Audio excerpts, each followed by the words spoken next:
আমাদেরকে আমাদের গতি, মোটর বাইকের গতি আমাকে নিয়ন্ত্রণে রাখতে হবে। আমাকে ফার্স্ট অ্যান্ড ফরমোস্ট আমাকে এটা মনে রাখতে হবে, আমি কিন্তু 4 চাকার উপরে আমি বসে নেই, আমি 2 চাকার উপর বসে আছি এবং সম্পূর্ণ মোটর বাইকটা কিন্তু হাওয়ার উপরে চলে, বাতাসের উপরে চলে। এটার যে ব্যালেন্স রাখা, এই ব্যালেন্সিংটা কিন্তু খুব টাফ। এটা হচ্ছে এক। দ্বিতীয় হচ্ছে আমরা দ্রুত পৌঁছানোর জন্য, বাপু যে জিনিসটা আমরা দেখি হঠাৎ করে, যে আমরা দ্রুত পৌঁছানোর জন্য বন্ধু বান্ধবের সাথে আড্ডা দিচ্ছি, চায়ের দোকানে বসে আড্ডা দিচ্ছি, বা যে কোনো জায়গায় কথা বলছি, মোবাইলে কথা বলছি, তখন কিন্তু আমাদের সময়ের কোনো কি থাকে না, খেয়াল থাকে না।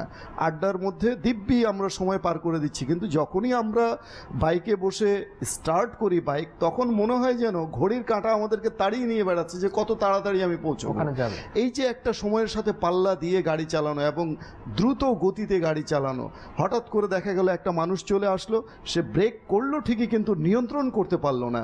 এমত অবস্থায় হয়তো সে মারা যাবে অ্যাক্সিডেন্ট হয়ে, আর নয় সে যে মানুষটাকে আঘাত করবে সে মারা যাবে।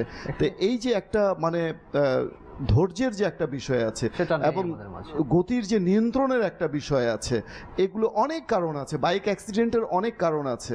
আর বিশেষ করে বাইকের পিছনেও কোনো বড় গাড়ি বা যে কোনো গাড়ি, সেটাও যেন আমার পিছে পিছে ফলো না করে, আমার পিছে পিছে যেন না আসে, এটাও আমাকে মানে তাকে দরকার পড়লে তাকে সাইড দিয়ে তাকে আগে যাওয়ার সুযোগ করে দিতে হবে। বিশেষ করে যারা মোটর বাইকের যারা রাইডার রয়েছে, এই বাঁকের মধ্যে দিয়ে তাদের মোটর সাইকেলের দূরত্বটা প্রথম থেকে একেবারে নিয়ন্ত্রণে রাখা চাই। কেননা আপনি হয়তো নিয়ন্ত্রণ রেখে ঠিকই যাচ্ছেন, বিপরীত দিক থেকে যে লোক আসছে সে তো হয়তো অন্ধের মতো আসতে পারে। এই যে বাঁকগুলোকে, এই বাঁকগুলোকে বলা হয় অন্ধ বাঁক।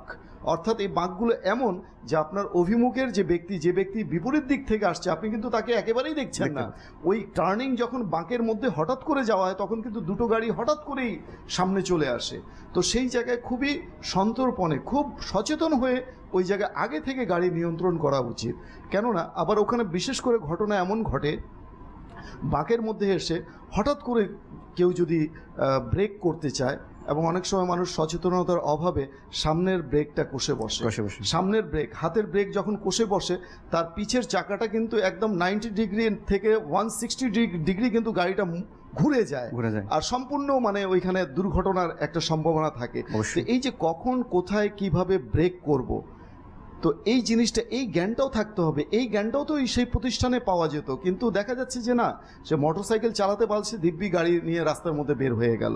এখন না তার হাতে হ্যান্ড গ্লোভস আছে, না মাথার মধ্যে হেলমেট আছে, না তার রিয়ার ভিউ গ্লাস আছে, না ইন্ডিকেটর লাইট আছে। সে মোটর বাইক যখন স্টার্ট করছে, তার সে না ক্লাচ চেক করছে, ক্লাচ ঠিক আছে কিনা সেটা চেক করছে না, ব্রেক ঠিক আছে কিনা, হাওয়ার টায়ারের যে প্রেশার রয়েছে, হাওয়ার প্রেশার সেটা ঠিক আছে কিনা। কারণ প্রেশার হাওয়ার কম থাকলেও কিন্তু ব্রেক অনেক সময় কাজ করে না, আর স্টিয়ারিং তখন একেবারে হার্ড হয়ে যায়। আর এই হার্ড হওয়ার কারণে গাড়ি অনেক সময় আউট অফ কন্ট্রোল হয়ে যায়, তখনই কিন্তু এই দুর্ঘটনাগুলো ঘটে। অনেকগুলো কারণ রয়েছে।